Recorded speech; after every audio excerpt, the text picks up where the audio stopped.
Olá, as boas-vindas a você. Este é o podcast Radar Direitos Humanos, um podcast do Departamento de Advocacy da Diocese Anglicana de Brasília, Igreja Episcopal Anglicana do Brasil.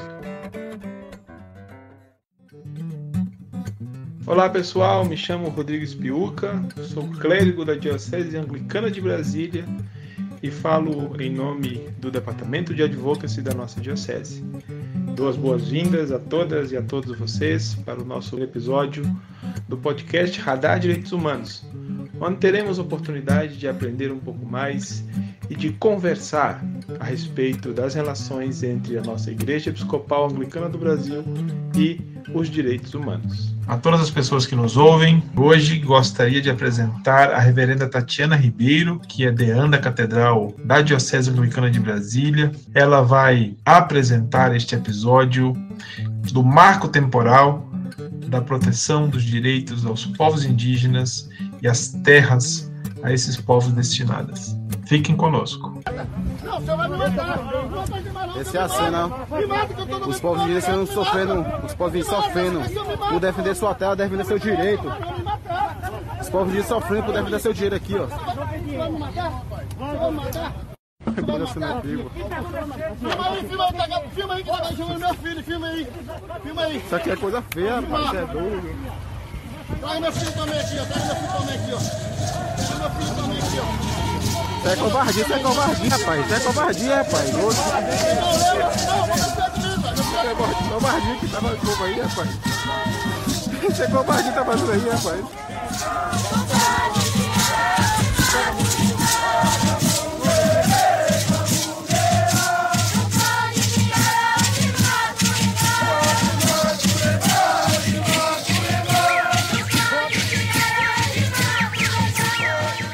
Nós estamos aqui com Dinamã Tuxá.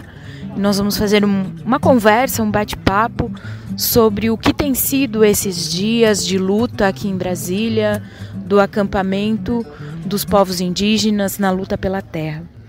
Então, Dinamã, gostaria que nós pudéssemos iniciar a nossa conversa, você falando para nós o que é o marco temporal e quais os prejuízos que pode trazer para os povos tradicionais, para os povos indígenas. Olá a todos e a todas, eu sou Dinamã Tuxá, atualmente na coordenação executiva da Articulação dos Povos Indígenas do Brasil e também componho a assessoria jurídica da APOIME, que é uma organização regional que compreende a região Nordeste, Minas Gerais e Espírito Santo. Bom, a tese do marco temporal, ela é uma tese que tenta, vislumbra, na verdade, criar um marco, temporal a respeito dos direitos territoriais dos povos indígenas, ou seja, só terá direito ao território os povos indígenas que estavam sobre o solo, sobre aquela área reivindicada, ou sobre a área ou reivindicada aquela área na data de 5 de outubro de 1988, na Constituinte. E aí o que nós estamos trazendo, além de ser uma tese inconstitucional que fere os nossos preceitos constitucionais, porque a nossa Constituição foi bem clara, que reconheceu o direito originário dos povos indígenas. E lá não fixou data nem prazo para que essas terras fossem demarcadas e reconhecidas. Nós sabemos que, pelo histórico do Brasil, os povos indígenas vivenciaram um cenário de muita violência, de esbulho possessório, de retirada forçosa dos seus territórios tradicionais. E isso não está levando em consideração. Essa tese vem justamente ferir, inclusive, todo o histórico violento que o Estado brasileiro promoveu contra os povos indígenas. É importante frisar também que na data de até 88, com a nova Constituição Federal que regulamentou esse direito nosso, inclusive não só reconheceu o direito territorial dos povos indígenas, o direito originário, costume, crenças e tradições, ela também eliminou a questão da tutela. Ou seja, os povos indígenas eram tutelados até 88, então era o Estado que respondia por nós, era o Estado que regulamentava tudo, era o Estado que resguardava os nossos direitos e protegia. E é o mesmo Estado que praticava a violência, que praticava as remoções. Então agora vim com um marco temporal, querendo regulamentar um marco, limitando os direitos dos povos indígenas a partir de 88, isso não é só um retrocesso, é uma violência e principalmente querer fazer mais um apagamento histórico da violência que os povos indígenas sofreram durante todos esses, desde a colonização até os dias atuais.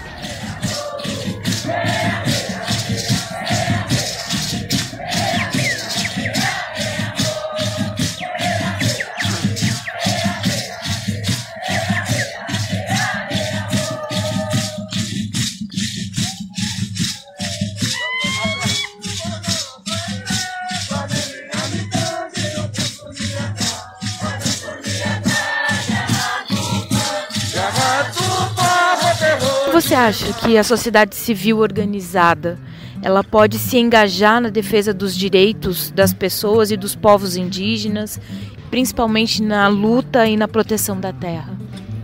Olha, os povos indígenas vêm fazendo esse enfrentamento, né, principalmente na defesa dos territórios e, consequentemente, na defesa e preservação do meio ambiente.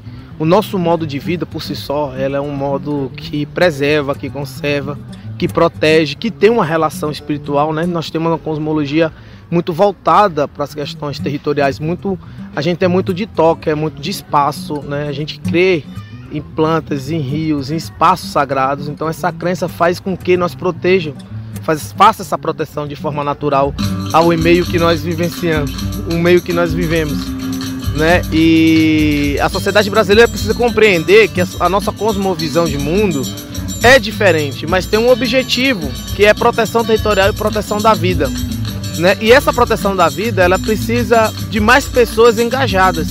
Engajadas como, né?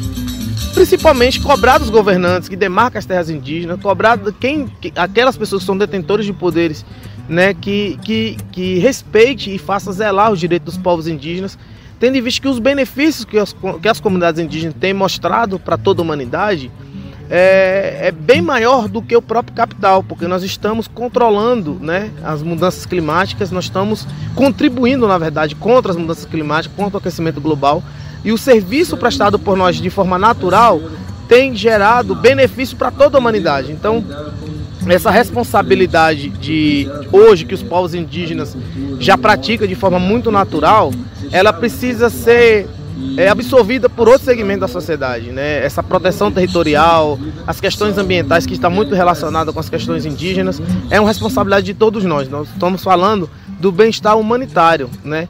Nós estamos vendo aí secas no Sudeste, geadas, né, em regiões que não é comum.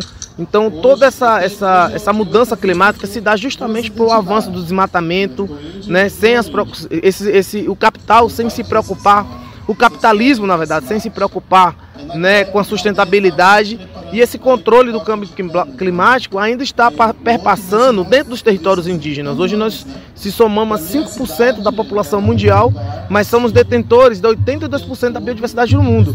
Então essa responsabilidade de proteção, que está diretamente relacionada aos povos indígenas, também é responsabilidade da sociedade civil e perpassa na discussão do campo político. E nós precisamos eleger pessoas, que agora está vindo a política, eleições, né? No próximo ano nós precisamos eleger pessoas que realmente agreguem as causas indígenas, que agreguem as questões ambientais, porque se porventura nós não mudarmos, né, esse nosso pensamento e não apoiar a causa indígena, não apoiar as questões ambientais, o colapso não vai ser só para os povos indígenas, vai ser para toda a humanidade.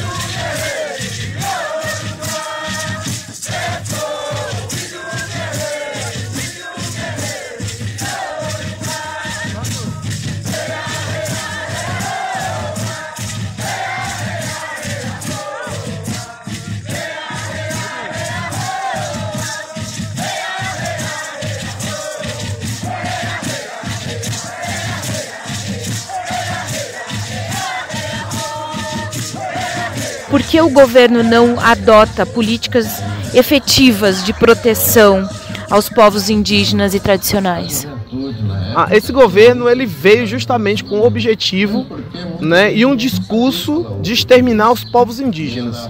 Infelizmente, de todos os governos que já passaram vamos dizer, na nossa nova democracia, depois da Constituinte, na redemocratização do país, esse está sendo o pior governo, né? Sem sombra de dúvida, com um discurso ideológico, né, que está vislumbrando principalmente voltado muito por questões conservadoras, por ideologia, né, que traz no seu arcabouço a defesa do agronegócio, que traz a defesa da produção de grandes commodities, na defesa dos grandes empresários, da economia. Mas essa economia para quem? Para ele, para o grupo político que ele representa? Porque não é representatividade que ele esse discurso não representa, por exemplo, a opinião pública. Já foi feito pesquisas, né, que a sociedade brasileira apoia as demarcações das terras indígenas. Então mais 70% da população brasileira apoia a demarcação das terras indígenas, entende a importância dos territórios indígenas, no combate ao aquecimento global, às mudanças climáticas. Então, esse governo ele não está administrando para a sociedade brasileira, ele está administrando para um grupo político que quer a todo custo abocanhar as terras indígenas, que são as mais preservadas, que ainda são detentoras de riquezas naturais, mas aí isso só se dá porque os povos indígenas fizeram esse enfrentamento. A ideologia política que ele segue, o pensamento conservador que ele defende, fere drasticamente os preceitos constitucionais e também fere convenções e tratados internacionais que visam sobre os direitos indígenas. E esse cara, ele veio justamente, esse governo está posto justamente, é a palavra correta, ele veio justamente para dar seguimento num genocídio que se inicia na data do descobrimento, que se potencializa na ditadura militar, e agora ele traz muito do que aconteceu na ditadura militar, né? A ideia da integração dos povos indígenas como união nacional. Isso é uma violência sem precedente, e aí nós não vamos permitir esse retrocesso, seja ele de qual forma que for. Aqui apenas são as reservas indígenas no Brasil, né? Onde tem uma reserva indígena, tem uma riqueza embaixo dela. Temos que mudar isso daí.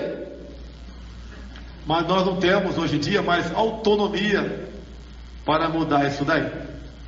Entregou-se tanto nossa nação que chegamos a esse ponto. Mas dá para mudar o nosso país. Isso aqui é só reserva indígena. Pode ter certeza, se eu chegar lá, não vai ter 1 centímetro demarcado para reserva indígena ou para quilombola. Qual deve ser o papel das instituições religiosas para a promoção dos direitos humanos dos povos indígenas? Qual é o papel, na sua opinião, das igrejas, das instituições religiosas nessa luta? Olha, eu acho que é uma rede, né? Eu acho que o mundo gira na forma de uma rede. E os povos indígenas sempre teve, principalmente depois da redemocratização, principalmente na Constituinte, a presença, né, dos religiosos na defesa desses direitos, dos direitos da Constituinte, foi muito forte. Então nós tivemos um apoio severo, assim, um apoio incondicional de diversas instituições religiosas para que garantisse na Constituinte os 2 artigos. Então já há uma contribuição, né, já há um serviço prestado, por assim dizer, dessas instituições, que foi muito encabeçada pelo CIMI na época. E hoje nós vemos a necessidade dessas instituições religiosas, dessas entidades religiosas, enfim, que esse segmento continue com esse trabalho, que fortaleça a política indigenista, que garanta que esses 2 artigos permaneçam da forma que está, que busque mecanismo, né, juntamente com os políticos. Nós sabemos que as bancadas que hoje no Congresso Nacional, elas têm suas orientações religiosas e que podem, essas entidades, interceder junto a essas bancadas que estão hoje dentro do Congresso Nacional, que nós sabemos que eles respeitam muito o posicionamento religioso, né, seja a linha qual for. Então acho que essa incidência junto a esses políticos, principalmente dentro do Congresso Nacional, para que eles parem de tentar, né, retroceder com os direitos já adquiridos, que eles parem de atuar numa agenda anti-indígena, porque isso está ferindo, isso está machucando, isso está nos matando. Então nós precisamos parar com essa agenda anti-indígena, nós precisamos arquivar essas propostas e rediscutir. Se eles querem discutir uma política indigenista, chama os povos indígenas para fazer essa discussão, respeita os tratados internacionais, as convenções que versam sobre as questões do direito de consulta livre e prévia informada. O que nós cobramos é justamente ser consultados, que nós possamos participar da construção de algo que vai afetar a gente diretamente. É ser parceira nesses espaços de discussão que nós estamos ocupando, como acampamento Terra Livre, como acampamento Luta pela Vida e outras mobilizações. Nós precisamos dar visibilidade à luta e às questões indígenas, dentro de todo o segmento da sociedade civil.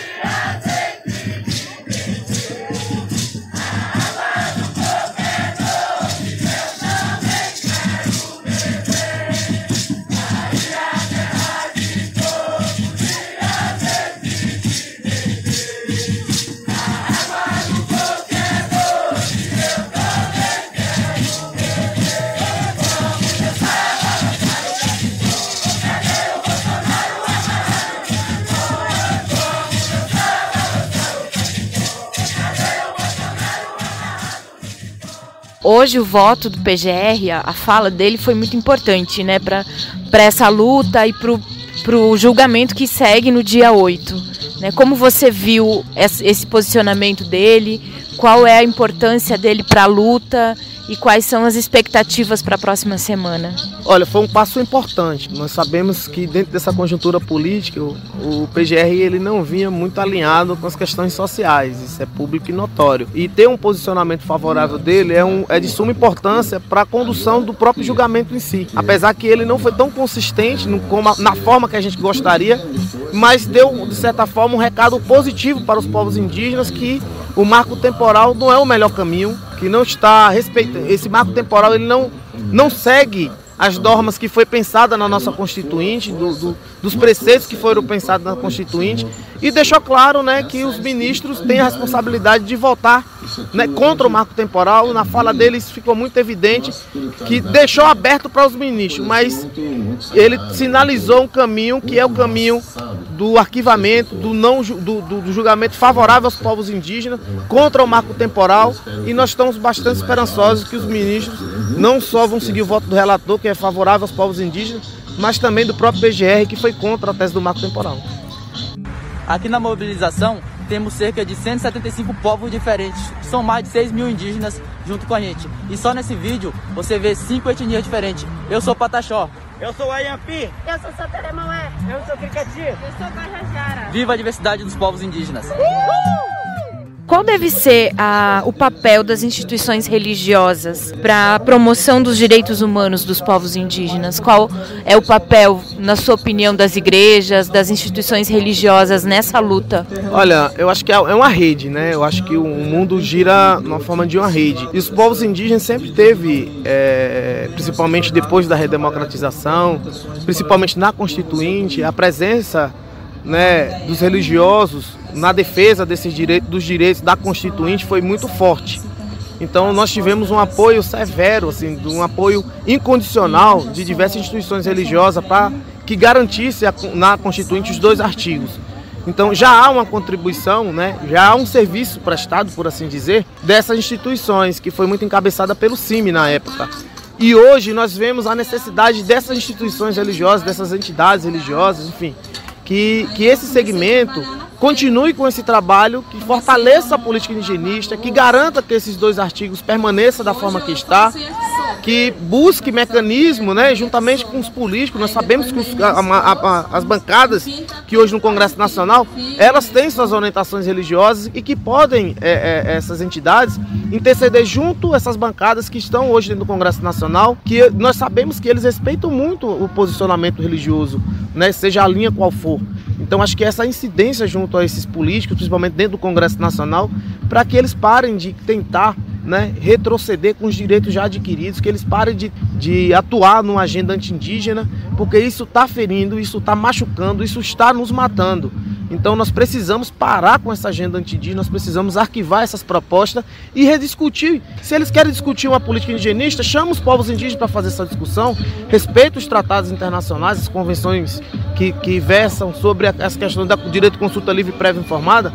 O que nós cobramos é justamente ser consultados, que nós possamos participar da construção de algo que vai afetar a gente diretamente. É ser parceira nesses espaços de discussão que nós estamos ocupando, como acampamento Terra Livre, como acampamento Luta pela Vida e outras mobilizações. Nós precisamos dar visibilidade à luta e às questões indígenas, dentro de todo o segmento da sociedade civil.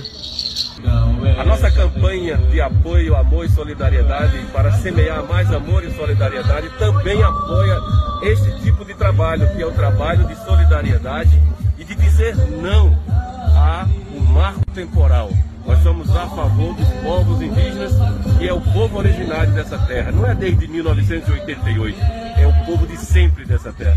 E aqui o cacique Darã pode nos reafirmar esse apoio que a igreja tem feito aqui. Olha, quero agradecer o apoio da igreja que está aí sensibilizando com a causa indígena. Parabéns, quero agradecer em nome de todas as populações indígenas que está aqui nesse momento, acampada aqui em Brasília. Um abraço a todos, que Deus abençoe vocês que nos apoiam. Estamos aqui lutando contra o marco temporal. Nós não nascemos em 88, bem antes de 88 já existiam as comunidades indígenas. Um abraço.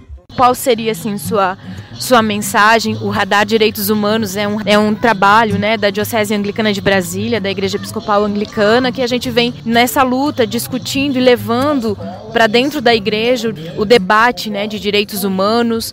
Qual seria a sua mensagem, sua fala para a gente encerrar essa nossa conversa agora? Olha, eu acho que todos os espaços de incidência que os povos indígenas estão podendo acessar, nós estamos acessando e agradecendo esses apoiadores, né? Assim como você buscou a gente aqui para fazer uma fala e vem não só fazendo a fala, você já vem demonstrando apoio, né? Da forma que a igreja pôde ajudar, vocês estiveram aqui nos ajudando. Eu acho que isso significa muito para os povos indígenas, significa muito para o movimento indígena, saber que uma rede, né? Pouco de cada rede, da nossa rede, cada um que compõe a rede doando um pouco, se doando um pouco, se disponibilizando um pouco, acaba gerando um grande mutirão, uma grande força. Eu acho que em pouquinho a gente vai unificando forças para alcançar um objetivo. Que esse objetivo que os povos indígenas hoje buscam, que é a luta pela vida, é de todos nós. Não só os povos indígenas estão lutando pela vida. O segmento religioso, né, os segmentos da sociedade civil como um todo busca a luta pela vida.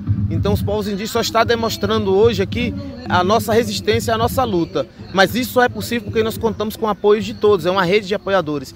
E vocês vieram para dar o apoio e hoje nós estamos muito felizes em poder contar, não só com vocês, mas com a rede de apoio, que esse movimento aqui, esse acampamento só acontece porque nós temos essa rede de apoiadores que apoia de todas as formas, desde o alimento, a uma agenda, ou a uma entrevista, ou difundir as informações que acontecem aqui, né? Então nós somos muito gratos e dizer que nós estamos juntos para seguir nessa luta firme e forte. Obrigada, Dinamã.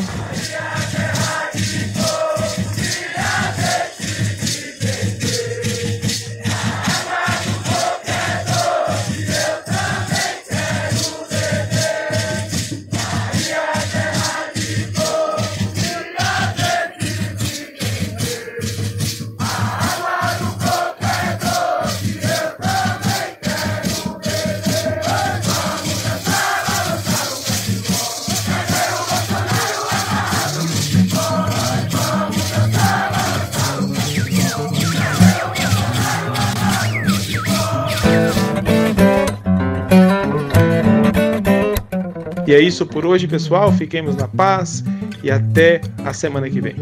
Este foi o podcast Radar Direitos Humanos, da Diocese Anglicana de Brasília, Igreja Episcopal Anglicana do Brasil. Produção e apresentação, Reverendo Rodrigo Spiuca.